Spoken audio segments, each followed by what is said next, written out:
Akhenaten was a pharaoh in the 18th dynasty, father of the famous King Tut. He would soon be called the Heretic King because of the extent at which ancient Egyptians want to erase his legacy from history.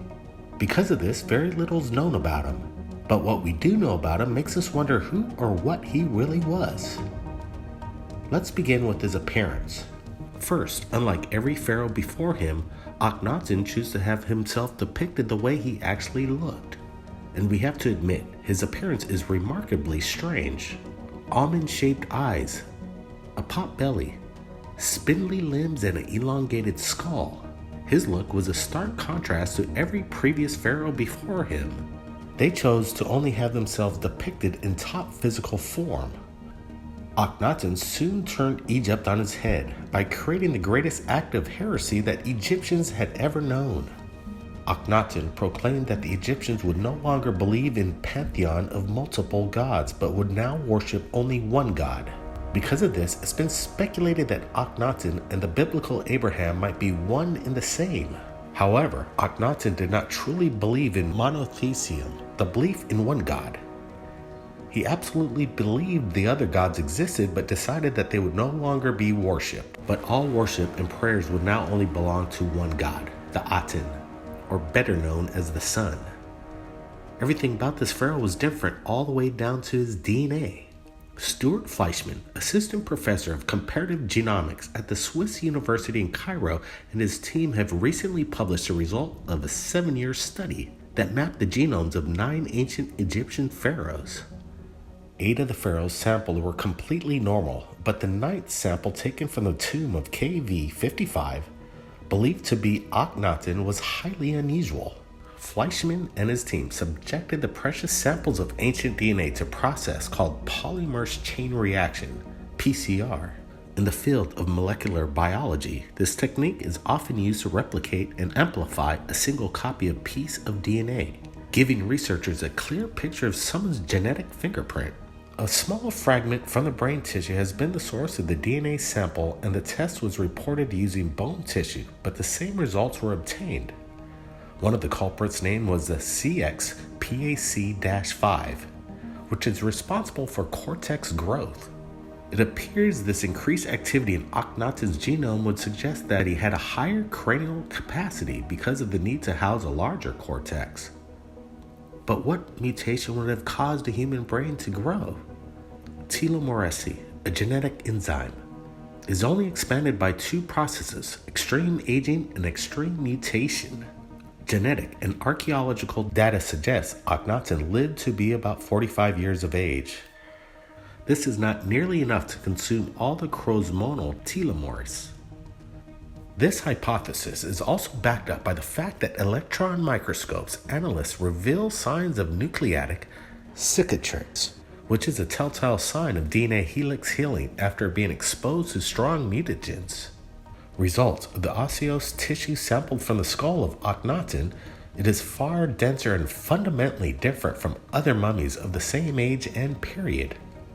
Akhenaten's skull and skeletal structure are twice as dense and twice as strong as modern humans. Stuart Fleischmann is now being celebrated for making this incredible discovery. However, Stuart shouldn't pop the cork just yet, because we made a discovery of our own, a link from ancient history that the academic world has completely overlooked. Herodotus, also known as the world's first historian, gives a brief description about visiting an ancient battlefield between Egyptian and Persian armies. On this field where this battle was fought, I saw a very wonderful thing which natives pointed out to me. The bones of the slain lie scattered upon the fields in 2 lots. Those of the Persians in one place by themselves, as the bodies lay first, those of the Egyptians in the other place apart from them. If then you strike the Persian skulls, even with a pebble, they were so weak you'd break a hole in them. But the Egyptian skulls were so strong that you might smite them with a stone and you'd scarcely break them in. They gave me the following reason for the difference, which seemed to me more likely enough. The Egyptians from early childhood have shaved their heads, and so by the action of the sun, the skulls became thick and hard. The same cause prevents baldness in Egypt, where you see fewer bald men than any other land. Such then is the reason why skulls of Egyptians are so strong. The Persians, on the other hand, had feeble skulls, because they kept themselves shaded from the sun, wearing turbans upon their heads. Now obviously Herodotus could not understand why the Egyptians' bones were so strong. He equated it to shaving their heads and getting lots of sun. Now fast forward a couple thousand years, and now we understand the science of genetics. These are a few paragraphs written thousands of years ago and now validating this new genetic study. And also adding to it because it proves not only that Akhenaten genetically different, but in fact entire armies were genetically different. It's also interesting to note that having bones twice as strong as your opponent means absolutely nothing in battle. Just like other countries, at the time of the Persians, armies decimated the Egyptians, which led the way for Herodotus to make this amazing discovery. This study might not prove that alien hybrids were walking around with ancient Egyptians or ruling out them as pharaohs, but it does suggest it. Currently, there is a second team attempting to reproduce Stuart Fleischmann's findings, hoping to either disprove or validate his work. The theory that aliens from another world may have assisted in the building the Great Pyramid of Giza in Egypt might explain how some of the most amazing and mysterious engineering feats in human history were accomplished.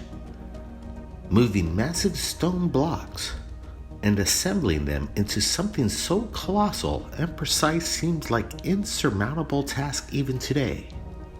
How did people manage it so many thousands of years ago without the use of modern construction techniques? Logically, it appears that ancient Egyptians must have known something or someone that we don't. Some say only access to advanced technology would have allowed them to create stone structures, some with blocks weighing in the neighborhood of 70 tons with such perfect mathematical alignment.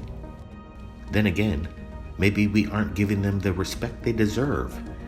The ancient Egyptians were awfully smart, so maybe they could have well built their own darn pyramids without any help from extraterrestrials. But the fact is, the seven wonders of the ancient world not only is the Great Pyramid of Giza, the only one still standing, but it was already almost 2,000 years old when other cultures began to build their own wonders. Were the Egyptians of antiquity really that much more advanced than everyone else way back then? Well, those who subscribe to ancient astronaut theory, like myself, have more reasons than the complexity of the pyramid design to think that aliens may have had a hand in ancient Egypt. Is there evidence to conclude that visitors from another planet have been here thousands of years, guiding and influencing an advancement of mankind? Or are the ancients far more advanced than we realize? And has some important information been lost through the ages? Assuming the pyramids were built by human hands, how would this have been accomplished? Most of the blocks that comprise the Great Pyramid of Khufu are solid limestone and granite. The limestone blocks were likely taken from local sources, but the granite rocks, some over 70 tons, were hauled from a site over 500 miles away. Now, how the heck did a civilization that didn't use wheels move these things to the site? And when they got them there, how did they put them into place? Well, this is the subject that has been pondering the debate through the ages. But researchers now have some ideas how it could have happened. Most experts agree that ramps of some kind were used to get the blocks into position, but the configuration of those ramps remain unknown. Some think several long ramps from the ground to work the area were constructed and modified throughout the building. Others think that ramps would have been spiraled around the outside of the pyramid, and still others think that pyramids may have been built from the inside out. One ancient account suggests the blocks were lifted into place using some kind of fulcrum mechanism that allowed a team of workers to move them with really relative ease. Now, as for dragging the blocks along the ground, some speculate that either round timbers or some kind of lubricated slipway may have been used to make them easier to move. The Nile River was almost certainly used to transport the blocks great distances on barges. So looking at the methods above, any combination of those techniques as well as many still to be thought up could account for how many humans may have built the pyramids. It may not have been easy, and it may not have been fun, but with a whole lot of hard work, little gentle encouragement from the pharaoh, certainly it was possible. Because some of the things they left behind, we know the Sumerians revered gods they called the Anunnaki. And not only the Sumerians, apparently other cultures knew of these deities as well. These days, the Anunnaki are the center of a great deal of debate regarding ancient aliens and what exactly the ancient people knew. Much of this stems from the work of Kari Stephenson. Back in the 1970s, after interpreting and studying ancient Sumerian texts, Stephenson realized they have revealed stunning information about the origins of the human race. He then wrote a bunch of books where he put forward his theories. Stephenson believed in the Anunnaki originated from Nibiru, a rogue planet that takes thousands of years to orbit the sun. The Anunnaki came to Earth. They were a working class of aliens, sent here to mine gold to bring back to their home. According to Stephenson, they rebelled against poor working conditions. The decision was made to genetically modify prehistoric humans by incorporating Anunnaki DNA and creating a new slave species. In the blink of an eye, Homo sapiens was born. That's us. As you can probably imagine, many have found issue with Stephenson revelations and his interpretation of ancient texts, but others have stood behind his work and found further evidence to support it. According to those who back ancient astronaut theory, evidence of alien visitation is all over the place. Religious texts, art, architecture of ancient worlds are packed with different references of extraterrestrial visitors from another world.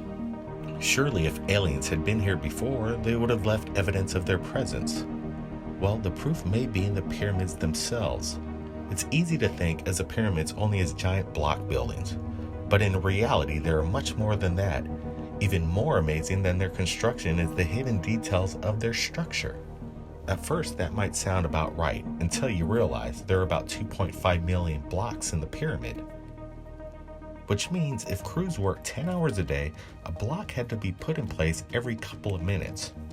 That's not including moving the ramps around and other stuff that must have gone into the building. Look at it this way. It seems to me that a little help from extraterrestrial technology would have been welcome. The Great Pyramid of Khufu was built to very precise alignments. It's said that the pyramid is aligned to the true north to an accuracy of 3/60th of a degree. And at that time it was built, it was likely aligned exactly true north, as true north shifts over time. The Great Pyramid is the only pyramid with air shafts, and in ancient times those shafts have aligned with specific stars important to ancient Egyptian religion. Nobody knows for sure what these shafts were for, but theories include spiritual reasons, the use of a pyramid as an astronomical observatory, and even the idea that the Great Pyramid may have been some kind of alien power plant. The Great Pyramid appears four-sided, but actually it's eight-sided with four concave faces. Why? Some experts say that this is only structural design. It's important to remember that the face of the pyramid we see today was not its finished face, as the casing blocks that would have adorned the surface have worn away or crumbled over time. Still, the Pyramid of Khufu is the only pyramid to feature this design. Why weren't other pyramids built this way? Some researchers speculate the design may have an astronomical function, and have come up with calculations over the years that correlate the 8 sides of the pyramid to important phases of the calendar year. According to theory, the entire layout of the pyramid region, the Nile River included, was intended to match the alignment of the Milky Way galaxy. But here's the kicker. When researchers look back at the constellations and how they would have appeared to early observers over centuries past, the age of the pyramid region appears to date back to around 10,500 BC. Could the pyramids, or at least the layout of the region, really be that old? And what kind of civilization could have configured this back at the time when most humans were still hunting mammoths? It's hard to imagine that ancient humans living over 12,000 years ago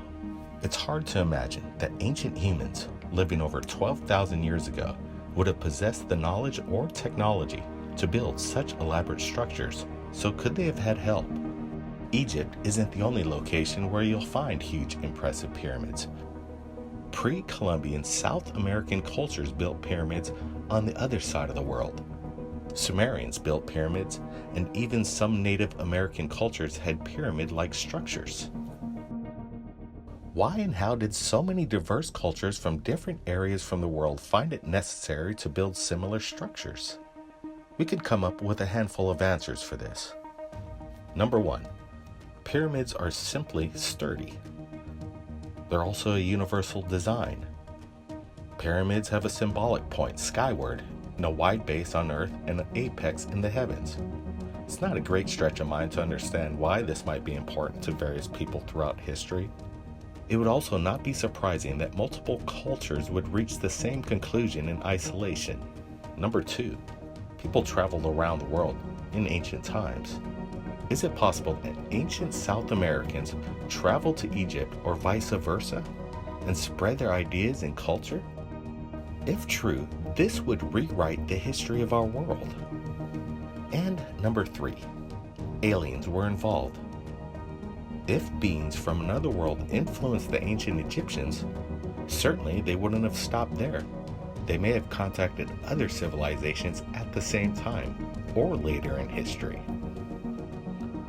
Whatever the reason, the presence of ancient pyramids at different locations around our planet is certainly intriguing. After all, in less than a couple hundred years, we've gone from the horse buggy to the telegraph to airplanes, and we could break the sound barrier and advanced computers like the one you're looking at right now. It's important to understand that the abilities of the ancients, the world and the human culture is a lot older than we tend to think, and our ancestors were certainly capable of amazing feats. Perhaps some of these ways were lost over time. Or perhaps they had a little help from our alien friends. What do you think? Did the aliens build the pyramids? A new discovery at Area 51. People around the world, including YouTube UFO channels and newspaper publications, have picked up on our story that we broke about a year and a half ago in regards to Area 51 underground tunnels discovered. As Bob Lazar basically stated, entries and exits for flying saucers and extraterrestrial craft. Now, we're looking at something new that Kari Stephenson has just shared with us. Breaking news right here at Third Phase Moon. Check it out.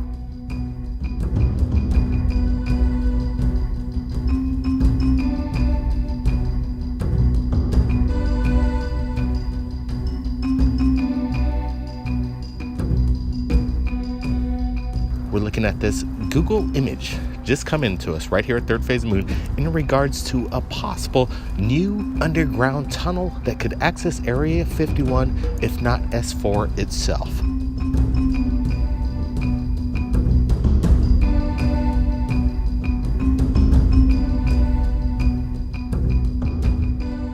Kari Stephenson pointed out to us that everybody's been looking at what we broke the news in regards to these tunnels entries into Area 51, but Kari states that we've been missing another place, and now we finally get to share it with you, and we are baffled exactly what we're looking at.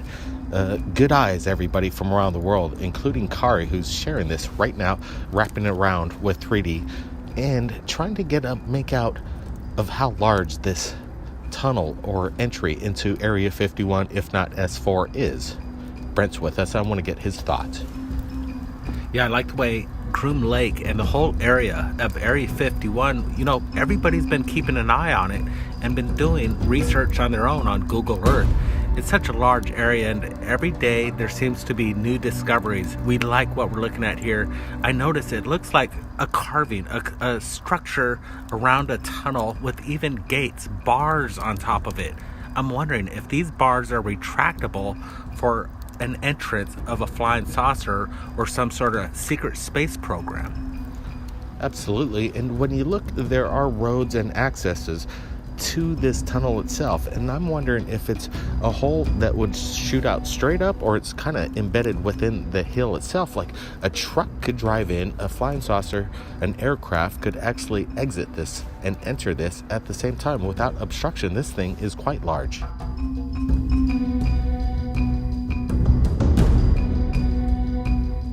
Yeah, again, looking at a little bit more detail, it almost looks like something's actually parked inside this tunnel. Could it be? It's a big question. What's going down beneath the ground at Area 51? Just a couple weeks ago, we uploaded a video. It showed this amazing tube in the middle of a crater. It almost looked like it was around a bombing range, and this particular tube, now we see it in high definition, really gives detail. It almost looks like air ducts are supplying some sort of air or ventilation to an underground base.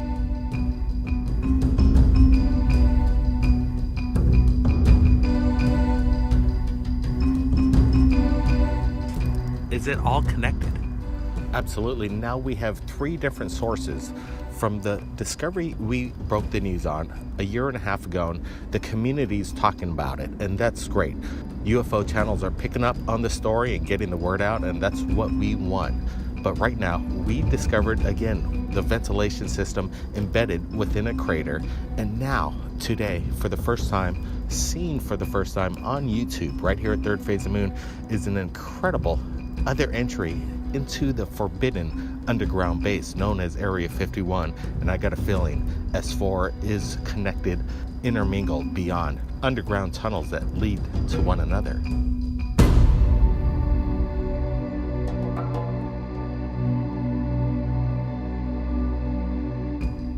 I notice it almost looks like there's more construction that's happening below this mound, this little mountain, this hill, and it seems like they're creating more tunnels.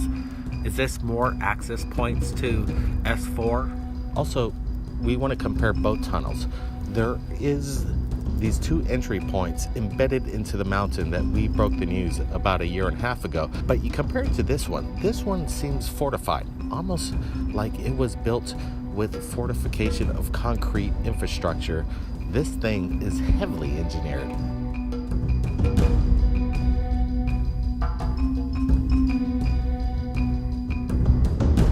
This thing's huge. It's not small. It's not your average little pipe. This thing has some diameter to it. I'd suggest the size of probably about 50 to 60 feet, maybe even larger. We have access to Jeremy Corbell, who just released the Bob Lazar documentary, and we want to ask him in regards to some of the discoveries that we just shared with you within the past couple weeks right here at Third Phase of Moon, and hopefully we could maybe get Bob Lazar's opinions of these Google Earth imagery and his thoughts of underground bases. How deep does the rabbit hole go? How deep does Area 51 and S4 penetrate underneath the ground? What are they hiding over there? Could the testimony of Bob Lazar be accurate in regards to the underground facility below Area 51 and S4? And what else does he know? Conspiracy does say that there's tunnels and cities that are abound underneath S4, and all the way, if you could believe this, from Vandenberg to Malibu, that there's a connection that you could take a bus through tunnels and through underground cities that lie beneath this mass system. We want to get your thoughts in regards to Kari Stephenson's incredible discovery. Give a shout out right here at Third Phase of Moon. Give a big thumbs up. Share this with your friends before Google imagery may scrub the image or possibly blur it out. It wouldn't be the first time. Some people are speculating what we just discovered in recent times, that this could be some kind of vent or a tower embedded within a crater close to Area 51. The conspiracy theories are going wild right now, and we got UFO proof with us, and he's been studying this exact location over the years. Kyle, what do you make of this? These craters with these vents coming out of it, a lot of the craters have cables running out of them to test for radiation over the years. However, this particular crater with the vent, I have absolutely no idea. It doesn't relate to any of the other craters that have measuring devices that are coming out of it. This one, it looks like a tower or a vent, or maybe there might be a base or something underneath it. Obviously, there are plenty of rumors of S4 or Area 51 and underground bases there, and this actually might be some evidence for it. I mean, that is a massive crater. You can't tell from the picture, but it is definitely huge. And so this tower is I mean, it could be dozens of feet tall. Well, we're looking at it in a time lapse. Google Earth has its imagery, and it looks like there's some kind of construction for whatever is embedded within this crater, but it's really weird. It's been going on for a long time, but with these new HD images coming in that we've been able to obtain, it's really showing something that we can't explain. It really resembles some of the towers within the crater on the moon that we just recently broke. And I want to get your opinions. Is there a secret space program? Is there a tower on the moon? You just saw the photos that we just put out on Third Phase of Moon within the week. Yes, those crater photos are really fascinating. I've actually seen some other photos from Richard Hoagland and stuff where they show towers on the moon. There's actually other videos, and if you go around with Google Earth, you can see other kind of towers and stuff like that protruding off the moon. But that one in particular in the crater is really fascinating. How does it get there?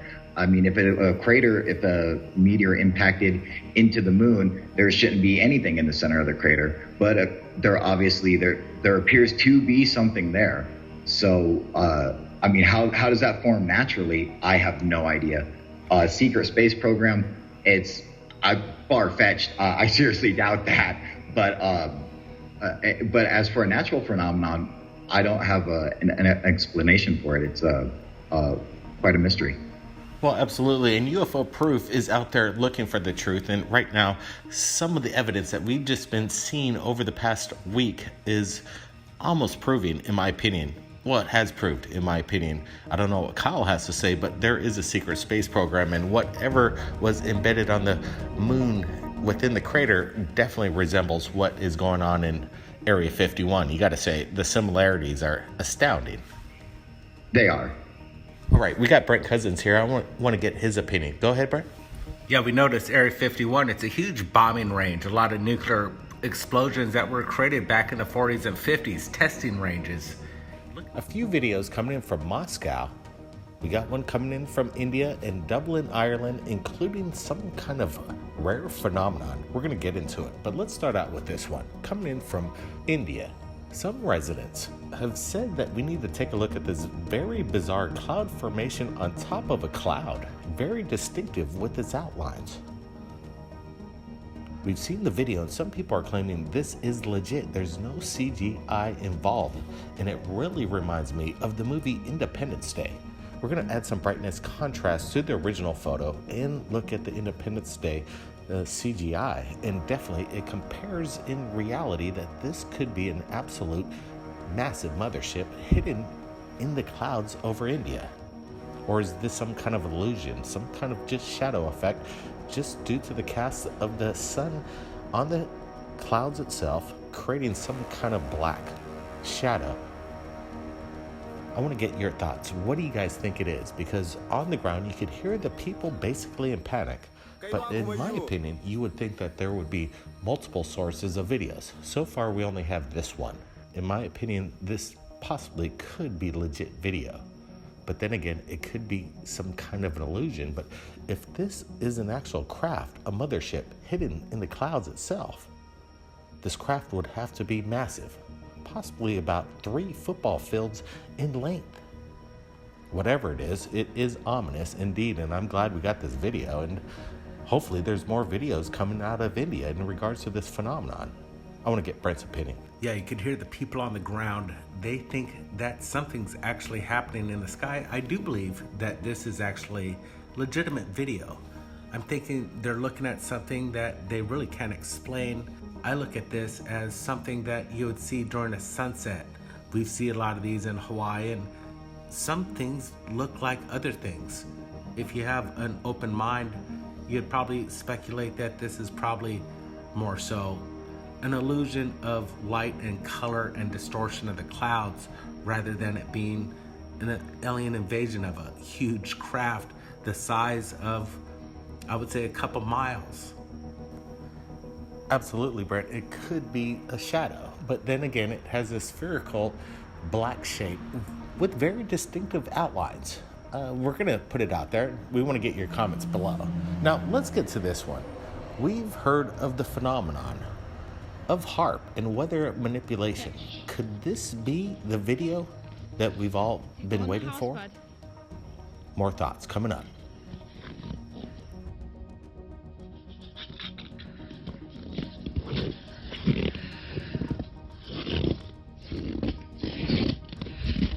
What is that?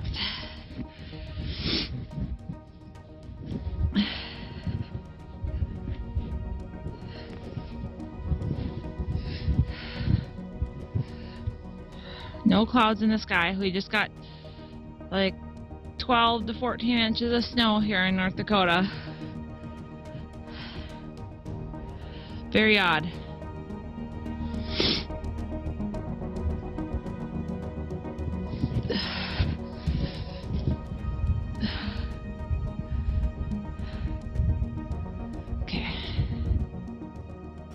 Well, we've watched the video and we received many of these. But basically, in my opinion, it's known as the phenomenon as a sundog. What is a sundog? Well, it's a concentrated patch of sunlight, and it occasionally is seen about 22 degrees to the left or right of the sun. Sundogs often come in pairs on either side of our daytime star when sunlight refracts through icy clouds containing hexagonal plate crystals aligned with their large flat faces parallel to the ground. Some people might speculate this is weather manipulation, but in my opinion, whatever it is, it's an incredible video to watch. I've never seen one with my eyes in regards to both sundogs to the left or right, and I don't think many people have, and that's why we're sharing this incredible weather phenomenon with you, known as the sundog.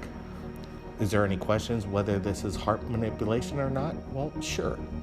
But in my opinion, this is a natural phenomenon, and if you've captured something like this, by all means, share it with us right here at Third Phase of Moon, because I love these videos. Now, let's go to Galia Novo, Moscow, captured 2019 of an eerie, strange orb.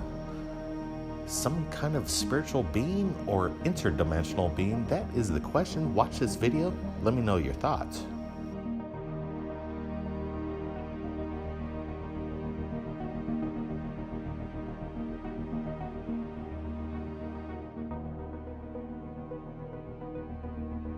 All right, we're looking at this, and what I like is that this man who captured this has given us permission to share with you, actually has a very steady hand. It's pretty hard to track an orb of light moving as quickly as it does, and he manages to focus on it quite well. Whatever it is, I'm gonna have to rule out a drone or a Chinese lantern. It doesn't look like either of these, but it does look like a classic orb, as people have stated thousands of times on Third Phase of Moon. Are these interdimensional? Is it a light being? Is it living? Is it some kind of organic anomaly, a phenomenon, maybe after an earthquake, static electricity? Whatever it is, it's an incredible video, and I, again, want to get your thoughts. Brent, what do you think of this? Yeah, I like the way he focuses on it. You can see the speed of this object as it's passing through the trees. It seems like something's inside's illuminating what we're looking at, or what's illuminating it is a big question. Moscow is a hotspot for UFOs, and could this be some sort of secret Putin technology, his own space force? Look quickly, we just noticed when we replayed the video, there's some kind of flashing going on in the background. Could this be the source of this UFO?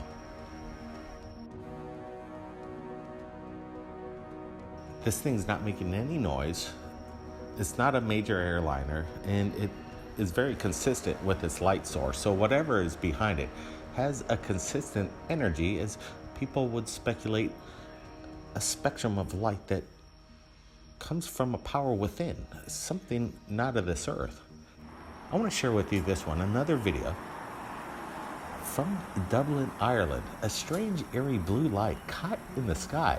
We've seen this a few times lately. Watch this.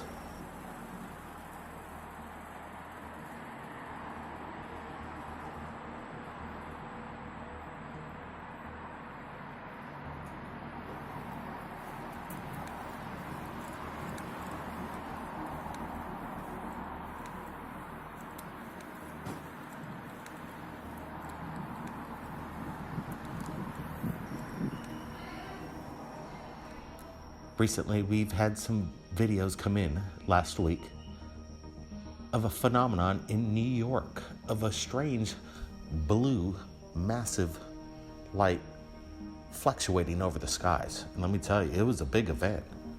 Tens of thousands of people in New York were shocked. They didn't know what it was. And there was an official statement that it was some kind of power company having an issue with its power plant, an explosion. It definitely seems like this happened in Dublin, Ireland. Definitely seems like the same phenomenon. But what I like about this one, the way it's so concentrated, the blue light.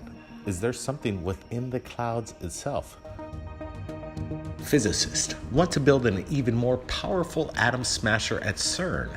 The universe is filled with particles, and we don't know what they are, governed by rules we don't yet understand. But by smashing familiar particles together at nearly the speed of light, using a large machine aptly named the particle accelerators, physicists can sometimes glimpse the invisible. Now they have a plan to develop one of the most powerful particle accelerators to date that will be nearly 4 times the size of the current record holder. A 17-mile-long ring called the Large Hadron Collider at CERN in Switzerland. The Large Hadron Collider, perhaps best known for the discovery of the elusive Higgs boson, has so far failed to find particles that go beyond the standard model. Now the hope is, or the danger, is that the more powerful machine might be able to provide clues as to which this dark matter is made of. This new accelerator, which should be named Future Circular Collider, which is FCC, would be 50 to 60 miles long, meaning it would provide more distance over which particles can speed up and gain energy, according to a conceptual design report released today, and crafted by 13 researchers from over 150 universities. The FCC will be built in steps. The first machine of the FCC would collide electrons and positrons. The second would smash protons into other protons. Physicists are hopeful that such a machine with 10 times the strength of the LHC can help them understand how the Higgs particles interact with one another. It might also reveal previously undetected particles. Some researchers are excited, while others don't think this future collider will reveal anything new, and it would still fall way short of the strength it would need to actually detect the particles that the physicists hope it would. And still others think physicists and other scientists should focus more in terms of funding on the imminent issues such as climate change. If such a project is accepted and attempted, it'll take about 20 years to design. To construct the machine would cost about $24 billion. That's about $27 million US. The 2 machines and the tunnel could open up a new dimension, possibly a black hole, some theorists claim. But the first, an international panel of particle physicists working on the new European strategy for particle physics will consider it along with some other submissions. Do you think it's a good idea that they build something that could unlock a black hole or an entry into an existence unknown? Well, these are the big questions. We don't have to worry about it right now, but it is maybe coming around in the near future. What's your opinion? Leave it below. Now get this, China has successfully germinated a seed taken to the moon, the first time any biological matter has grown in space. It's part of an unmanned lunar mission which aims to help inform long-term exploration. The aim is not just to successfully grow plants, but it's also to make them flower, which if all goes to plan will happen towards the end of the 100-day experimental period. The Chinese moonlander is carrying a sealed container with soil, cotton seeds. The idea is for all the contents of the pod will create a self-sustaining environment for all life of our planet. This would mark a major step in how lengthier space voyages could provide food sources for astronauts without them having to return to Earth for supplies. China's National Space Administration released a picture of the sprouting cotton seeds this Tuesday. Professor Liu Enlong of Chongqing University, who leads the research, said that the rapeseed and the potato seeds had also germinated, but the cotton seeds were first to sprout. They state, "We have given consideration to future survival in space. Learning about these plants' growth in low-gravity environment would allow us to lay the foundation for our future.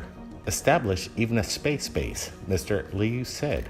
The Chang'e 4's lone probe is the first to land on the dark side of the moon, which faces away from Earth. Plants were previously grown on the International Space Station, but never on the moon.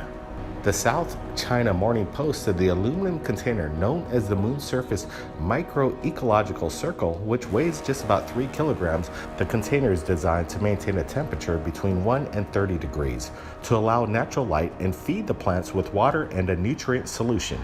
The 6 components were selected to behave like producers, consumers, and decomposers, with the plants producing oxygen and by food by photosynthesis, and also provide a food source to sustain even fruit flies. The yeast is designed to act as a decomposition agent to deal with the flies and plant waste. I want to get your thoughts. What do you think about China's plan about growing plant life on the moon? What if some kind of bacteria could be created that could actually affect visits to the lunar surface itself? What are the implications of biological life being brought from Earth to the moon? So let's get to this one. Habib Garcia submitted this one. Coming in from Mexico, 30,000 feet in the air, he captured this. Watch.